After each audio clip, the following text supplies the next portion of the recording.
Bom dia, boa tarde, boa noite, pessoas. Espero que vocês estejam numa boa, numa relax, numa tranquila. É isso aí. Seguinte, aula de hoje, como menos ou mais esperado, aquela mais gostosa de todas as matérias, né? Óbvio, geometria e trigonometria, ou matemática, te amo. Seguinte, pessoas, nós estudaremos os conteúdos relacionados hoje a geometria. Dentre elas vai ser a geometria espacial, que estuda principalmente volumes. Isso, volumes, ela mesma. Nossa, eu acho muito boa e gostosa de se estudar, cara, como muitas outras, né? Mas volumes é muito bom.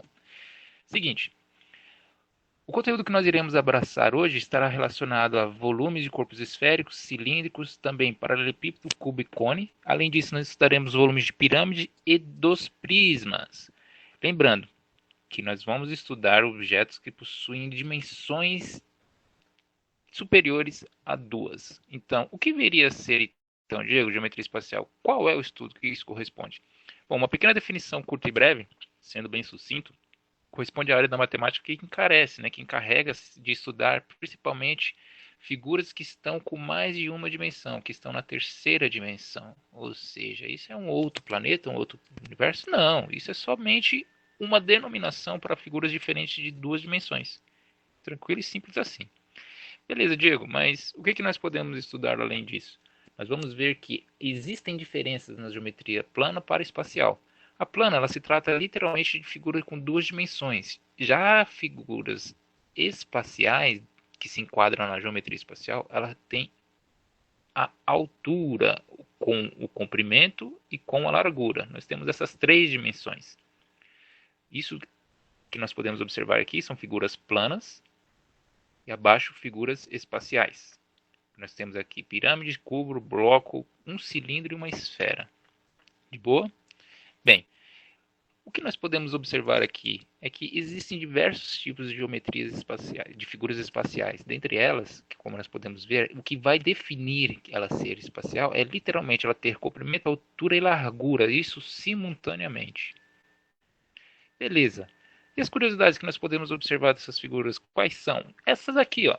Nós temos esses prismas reto, o prisma oblíquo, que ele tem uma angulação, o paralelepípedo também ele pode ser oblíquo, ele tem uma pequena angulação, esse paralelepípedo também ele pode ser retangular. Assim como nós podemos observar esse balãozinho aqui, que é chamado octaedro, também temos esse dodectaedro, também temos o icasaedro e o prisma triangular. Ele tem uma base o quê? Quadrada? Não, ele tem uma base triangular. Nós vamos ver isso diversos tipos diferentes de prisma com bases distintas. Bem, dessas figuras que nós podemos estudar e descobrir, nós vamos ver nessa aula de hoje, cara, é conteúdo, hein? Preparem um cafezinho aí, sentem no sofá, mas ou na mesa, né, para poder se aproximar e escrever melhor. Seguinte, iremos observar um pouco mais das figuras espaciais. As pirâmides, nós temos duas aqui, a número 1 e a número 8, com bases diferentes. Nós também estudaremos os paralelepípedos, que nós podemos observar a figura 2 e 3. Também cones, cilindros, prismas, esferas e cubos, com os seus nomes e respectivos números. Fechou, Diego? Então vamos continuar aí. Bora, pau na máquina. Seguinte, dessas figuras e seus volumes, nós vamos pegar primeiro o prisma. O prisma ele possui algumas funções e características que têm que ser denominadas, senão nós vamos ficar perdidos quando aparecer um exercício e aparecer uma dessas palavras. Beleza, o que vem a ser vértice, Diego? Vértice é o encontro dessas duas retinhas aqui, ó. E a base? A base nós temos a base superior e também temos a base inferior. Temos duas bases no prisma. Aqui nós temos a aresta da base. A aresta é essa lateralzinha aqui, ó, essa pequena lateral, esse comprimento de reta aqui. Nós também temos a face lateral, que é esta aqui, essa face. Nós também temos a aresta lateral. Olha, nós temos a aresta da base e a aresta lateral. A aresta da base é esse segmento e a aresta lateral é este outro aqui. E toda a figura espacial ela possuirá altura. Tá ok? Tá ok. Vamos lá. Eu odeio essa palavra, mas vamos seguir em frente. Seguinte, partindo de então, nós temos a classificação dos prismas. Ele pode ser reto ou oblíquo. O que vai definir? O prisma reto ele possui faces laterais que são retangulares. Elas possuem ângulos retos.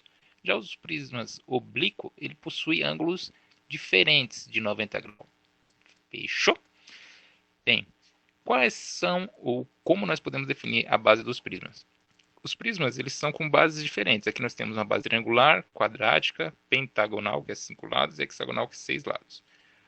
Todos esses prismas, eles possuem bases distintas. Logo, alguma coisa acontece diferente. O que? O volume. A equação, como se calcula o volume. Isso nós vamos ver logo mais. Bem, para esse primeiro prisma aqui, com uma base triangular, nós tivemos naquela aula anterior lá a área de figuras planas. Se recorda?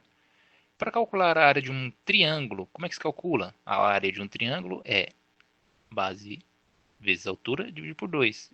B vezes H dividido por 2. E vezes altura. Ou seja, todo volume vai estar relacionado à sua altura. Então, nós vamos multiplicar a área da base de alguma figura vezes a sua altura. Com isso, nós determinamos o seu volume. Então, de boa com vocês? Então, vamos lá. Aqui nós podemos observar também que para o cubo ele possui, digamos assim, 12 arestas, como nós podemos ver aqui, ó, temos 12 arestas, 1, 2, 3, 4, 5, 6, 7, 8, 9, 10, 11, 12. 12 arestas, que são congruentes, ou seja, são iguais. E 6 faces, lembra um dado? Um dado, né? Dadinho. Ele possui 6 lados, 6 faces. E também 8 vértices. Os vértices são esses pontos aqui, ó. 1, 2, 3, 4, 5, 6, 7, 8. São os pontos em que as retas se encontram. Suave. Bem, agora vamos para o volume. O volume nada mais é do que a área da base vezes a sua altura. Simples e básico assim. De todas as figuras que nós vamos estudar o volume, sempre é a área da base vezes a altura. Ou algo multiplicado pela altura. Porque a altura determina principalmente a definição figuras espaciais. Aqui então nós temos o volume de um cubo. Como ele tem todos os lados iguais, então vai ser a área da base. A área da base é A vezes A, né? A vezes A. Vezes a altura. A altura então é o A de novo, então ficará A ao cubo. Essa diagonal aqui, Diego, quem é? Por teorema de Pitágoras, nós podemos descobrir o valor dessa diagonal. Se nós aplicarmos o Pitágoras, nós chegaremos que, em função da aresta lateral, nós teremos então que a diagonal principal, essa desse ponto, partindo até esse outro aqui, será de A raiz de 3. Essa diagonalzinha menor é A raiz de 2. De boa? Bem, continuamos. Aqui nós podemos observar que as figuras de um paralelepípedo. O que difere de um cubo é que ele tem angulação. Sim, angulação. E outra, que ele não tem todos os lados iguais. Partindo desse princípio, então, nós temos que o paralelepípedo ele pode ser formado por arestas com valores distintos. Sim, suave e tranquilo. Beleza, Diego. E quais são os nomes que nós temos dentro de um paralelepípedo? Quais são os principais nomes? Nós temos aqui, ó, 6 faces, 8 vértices e 12 arestas. Caraca, velho, tudo isso? Sim, tudo isso. Nós podemos observar que tem duas bases, base superior e base inferior, os vértices, os pontos de encontro, a altura, que é do ponto do centro até o outro ponto do centro. Isso aqui tem que formar um ângulo de 90 graus, tá vendo aqui? Um ângulo de 90 graus. E as arestas laterais.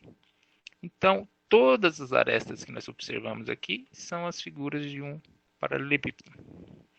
Beleza, Diego, o que vem a ser isso agora? Bem, o paralelepípedo ele pode ser oblíquo, que possui arestas laterais oblíquo à base, ou seja, uma certa angulação. Os paralelepípedos podem ser retos também, que possuem ângulos de 90 graus. É invertido aqui, tá? Deixa eu só mudar aqui, ó. Esse aqui vem para cá, esse aqui vem para cá. Agora sim, tá certinho. De boa? Bem, então os ângulos retos são formados para um paralelepípedo reto, e papapá, aí não rola, né? E o paralelepípedo oblíquos, eles possuem arestas laterais oblíquas à base. Tranquilos? Continuando. Aqui nós podemos observar nas figuras do paralelepípedo como calcular a diagonal e o volume do mesmo. O volume nós sabemos que sempre será a área da base vezes a altura. Que figura geométrica é essa área da base aqui? É um quadrilátero. E a área da base de um quadrilátero é calculada como a área de um quadrilátero, né? É calculada A vezes B. Para calcular o volume, nós temos que multiplicar pela altura. A altura é SC, então será A vezes B vezes C. Aqui, ó. Volume A, B, C. A vezes B vezes C, ou área da base vezes a altura. E essa diagonal, Diego, é o mesmo esquema que nós vimos lá no cubo. Então vai ser o a ao quadrado mais b ao quadrado mais c ao quadrado dentro da raiz. Nós descobriremos o valor dessa diagonal. Sussa. Bem, e agora? Estudaremos os faraós. Óbvio, entraremos em uma aula de história para estudar as pirâmides de Gizé. Brincadeira. Seguinte, essas figuras aqui estão relacionadas a pirâmides, como nós bem observamos. Óbvio, né? Bem, essas pirâmides, elas são figuras que são estudadas e aplicadas há milênios na humanidade. Muitas existem não somente no Egito, mas sim como também em outros continentes. Dentro das pirâmides, nós temos algumas diferentes, devido à sua base. Aqui nós temos uma pirâmide de base triangular, temos uma base quadrática, ou quadrilátero, né? Uma pentagonal ou uma hexagonal. O que vai mudar? Simplesmente a área da base. Isso sempre vai mudar em algumas figuras espaciais. Fechou? Bem, as pirâmides retas, elas são formadas por ângulos de 90 graus, ou seja, uma pirâmide bonitinha, certinha lá, que tem um ângulo de 90 graus com a sua base. As pirâmides oblíquas, elas apresentam ângulos diferentes de 90 graus. O que difere, então, é a angulação com que ela está representada. Essas aqui, aparentemente, são pirâmides retangulares, tá? Pirâmides retas. Bem, e os elementos de uma pirâmide, quais são? Ô, louco, Diego, olha o tanto. Seguinte, pessoas. Esses elementos aqui que nós podemos observar, existem algumas características únicas. Por exemplo, a altura, esse Hzinho. O R, esse Rzinho aqui, ó, do centro até um vértice qualquer. Nós temos a apótema. Nossa, a apótema é uma delícia. Olha ele aqui, ó, esse pequeno Mzinho aqui dentro. Temos também a apótema da pirâmide, que é outros 500, que são essa daqui, ó, dessa base até o seu vértice lá em cima, principal. Temos a aresta lateral, olha ela aqui, ó, as arestas laterais. Tá? Nós também temos a aresta da base, que é essa daqui. Tá ok? De boa, então, partindo para elas, a aresta lateral aqui, ó, a aresta da base aqui, o L. Beleza, Diego? E quem são os outros nomes? Ok, para melhor facilitar a nossa vida, nós temos a altura, H, nós temos a base, né? Que é essa área da base aqui, que é um polígono, que no caso é um quadrilátero. A aresta da base, que é essa lateralzinha aqui pequenininha. Nós temos a apótema, do centro da pirâmide até o lateral, formando um ângulo de 90 graus aqui, sempre. Nós temos também a face lateral, que é uma face da pirâmide, que é uma formato triangular. Também temos a apótema lateral, que é essa linha aqui, ó, essa hipotenusa do triângulo verde aqui. Nós também temos a aresta lateral, que é essa linha vermelha, e temos o vértice da pirâmide. Sussa? Bom, após apresentado isso, continuaremos. Aqui, como nós podemos observar, nós também temos algumas questões básicas para poder calcular o volume de uma pirâmide. Pô, Diego, por que esse 1/3? E o que seria esse AB? É a área da base. Lembram lá? Que é vezes a área da base e a altura? A área da base vezes a altura, nós descobriremos o volume. E esse 1/3, de onde surgiu? Pessoas, tem o seguinte. Existe uma questão bem básica e simples que eles aplicam relacionada ao cubo. Se eu pegar um cubo e dividir ele em 3 partes iguais, eu vou encontrar literalmente o volume de uma pirâmide. Por exemplo, olhem aqui, ó. Este ou esta são 3 pirâmides. Como vocês podem observar, ela está sendo girada, rotacionada em 3 dimensões. Pô, Diego, onde é que está vendo 3 pirâmides aí? Olha só, temos a pirâmide aqui 1, a 2 e a terceira. Quando nós fecharmos um lado dessa pirâmide, nós estamos acabando de formar quase um cubo e a terceira pirâmide fechada formou o cubo por si só. Olha que interessante, então, quer dizer que o volume de uma pirâmide é 1/3 do volume de um cubo? Exatamente, 1/3 do volume de um cubo. Então a figura formada fica dessa maneira. Se nós observarmos, então, temos 3 pirâmides dentro de um cubo. Por isso que o volume da pirâmide é dividido por 3, justamente por isso. Super de boa, super suave, não é mesmo? Bem, voltemos à aula então. Nós temos aqui que o volume do cubo é justamente esta questão em si. Deixa eu só fechar e pausar aqui. Pá, cancelar. Beleza. Bem, agora o que nós podemos estudar, Diego? É justamente essa questão aqui, ó. Nós sabemos que o volume da pirâmide é 1/3 de um cubo. Então, se nós dividirmos a área da base vezes a altura dividido por 3, que é a área de o volume de um cubo, nós descobrimos o volume de uma pirâmide. Sussa assim, suave. Bem, aqui nós temos o volume do tronco de uma pirâmide, de um tronco. Isso aqui é um pouquinho mais trabalhoso, mas não difere muito não. Nós sabemos que o volume do tronco da pirâmide vai ser o volume total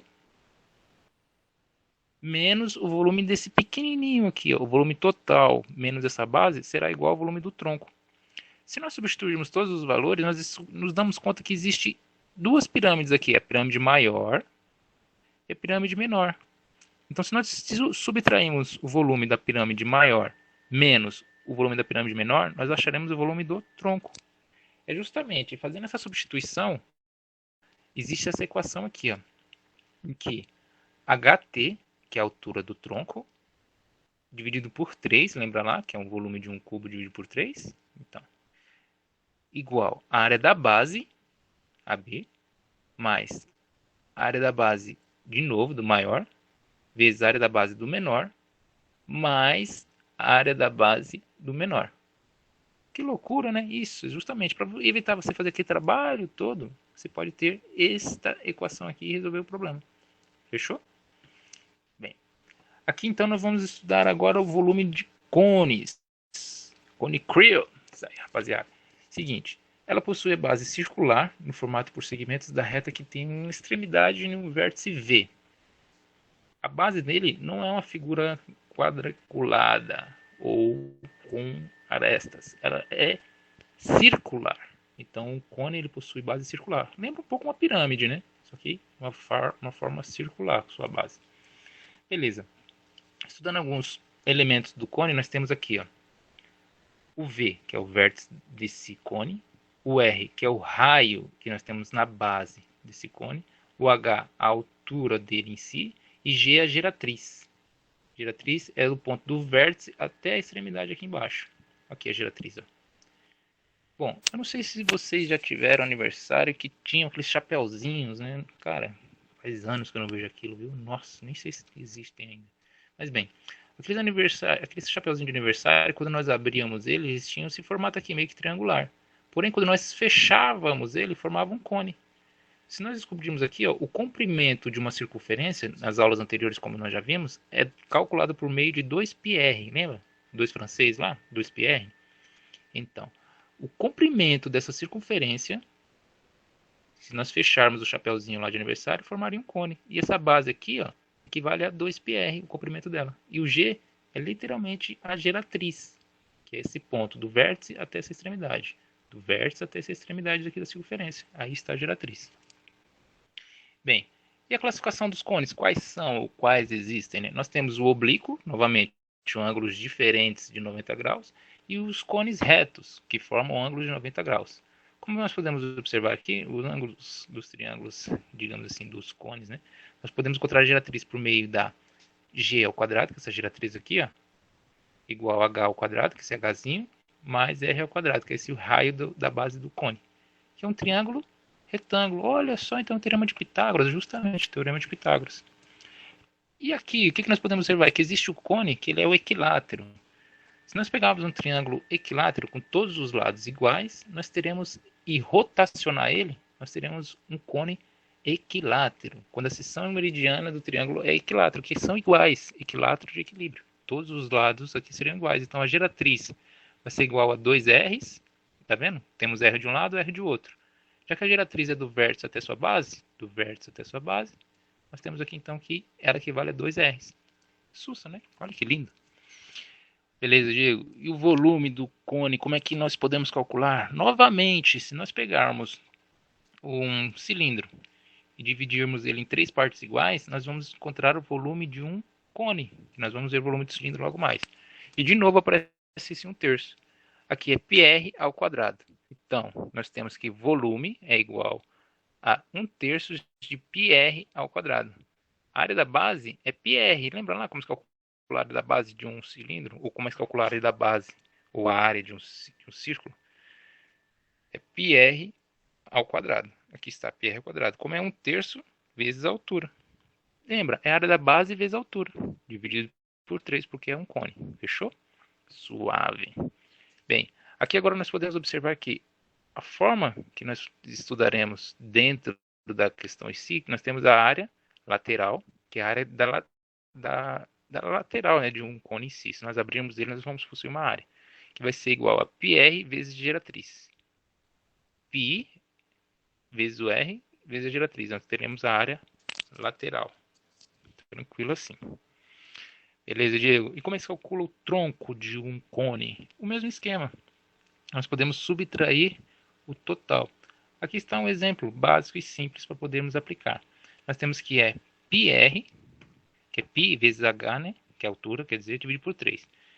Vezes r ao quadrado, mais r vezes r mais r ao quadrado.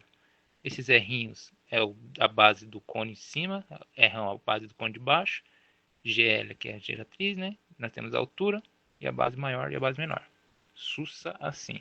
Se nós tivermos os valores aqui, ó, 5, 8 e 8, substituímos todos esses valores, nós encontraremos que para este caso de tronco, nós teremos um volume em centímetros de 1079,73 centímetros cúbicos.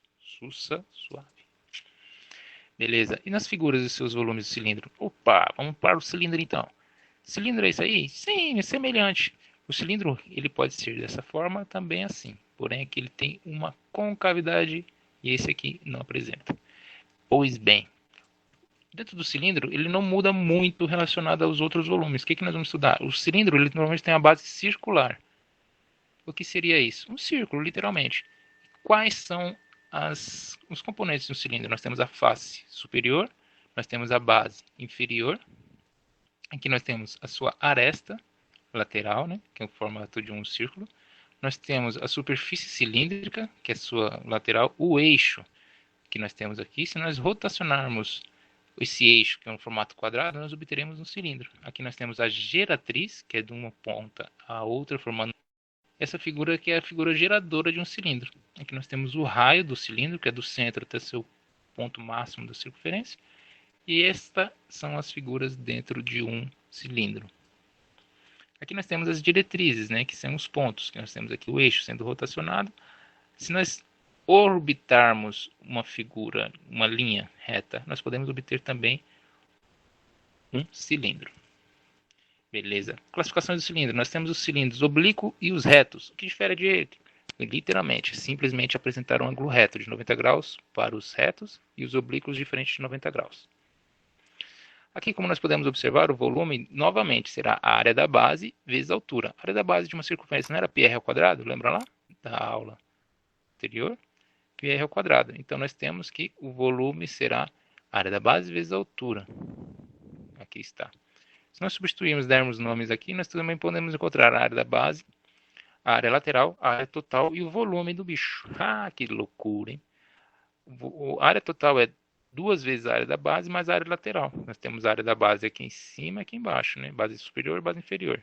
Nós temos então que para calcular a área lateral nós vamos encontrar por πr vezes E, π vezes R vezes H, que vai ser a área lateral de um cilindro. E as esferas, como é que nós vamos observar? As esferas é uma delícia, cara. Os terraplanistas piram nessa aula. Nossa senhora, só dá treta. Pancadaria, caderno voa, lápis, caderno, porrada. Nossa senhora. Os terraplanistas vão até embora depois que começa essa. Só esse slide aqui já dá um choque neles. Seguinte, pessoas, as figuras, seus volumes e suas esferas, o que nós podemos estudar? Nós descobrimos que a Terra é plana, né? Não. Pô, tá de sacanagem comigo, né, Gil? Seguinte, dentro das figuras sólidas, ela é uma das figuras mais icônicas de ser estudada, porque no universo não existe superfície de menor contato do que uma esfera. Ela é única característica e, nossa, demais. Nós podemos observar que existem uns pontos equidistantes. E nisso, o ponto equidistante seria o centro de uma circunferência, de uma esfera. Nós podemos ver que o raio, se nós pegarmos uma corda e unir todos os pontos possíveis que ele pode alcançar, formaremos uma esfera. Dentro da esfera existem as calotas. As calotas são simplesmente essa parte aqui, ó. Uma parte que nós cortarmos de uma laranja, formará uma calota. Também temos os fusos. Se lembram lá de aula de geografia? Fuso horário e tal. Então, aqui nós temos. E aqui a cunha, que é a parte de fora. Fechou? Então, temos a superfície da esfera, que é o todo de uma esfera. Temos a cunha de uma esfera, que corresponde à parte da esfera obtida ao girar, né, um semicírculo, que é em torno do seu próprio eixo. Mas aqui também temos o fuso esférico, que responde à parte superior da esfera, que se obtém em girar uma circunferência no ângulo em torno do seu eixo. E também temos a calota, que é essa parte aqui de cima. Suave, de boa. Bem, vamos às equações então. Dentro da área do volume da esfera, nós podemos calcular por 4 vezes π vezes r ao cubo dividido por 3. Então é 4 terços de πr ao cubo? Exatamente. E a área dessa esfera? A área que ela ocupa é diferente de volume. Volume, vocês imaginem que possam colocar como quantidade de água que cabe numa esfera. E a área dessa esfera é o quanto de papel ou tinta nós gastaríamos para poder cobrir uma esfera. Suave assim? De boa, né? Bem, então a maneira de se calcular a área de uma esfera é por 4πr ao quadrado. Já o volume é 4 terços de πr ao cubo. Sussa. Bem, um pequeno exemplo, um exercício para deixar aí para vocês trabalharem. Esse exercício aqui é bem de boa. Podemos fazer ele de uma forma a matar em menos de 2 minutos. Mas eu quero que vocês treinem aí. Fechou? Caso vocês consigam encontrar essa resposta aqui, é a correta. Bem, só para podermos ter uma pequena ilusão do que vai ser assim. Ao se girar um triângulo retângulo de lado de 3, 4 e 5 em torno da hipotenusa, ou seja, um triângulo retângulo, ó, o trator já deu uma dica já, hein, ó. Obtém-se o sólido cujo volume em metros cúbicos é igual a... basta praticar aqui. Fechou, pessoas? Bem, estou à disposição, qualquer coisa, só me chamar, dar um grito. Estamos no WhatsApp. E para refletirmos aí, deixar essa frase magnífica de um grande estudioso e educador que este mundo já teve, que ele diz o seguinte: a educação não transforma o mundo. A educação muda pessoas. E estas, né, pessoas que mudam o mundo. Fechou? Galera, uma boa semana, uma boa aula para vocês. Qualquer coisa é só chamar, que estou à disposição. Fechou?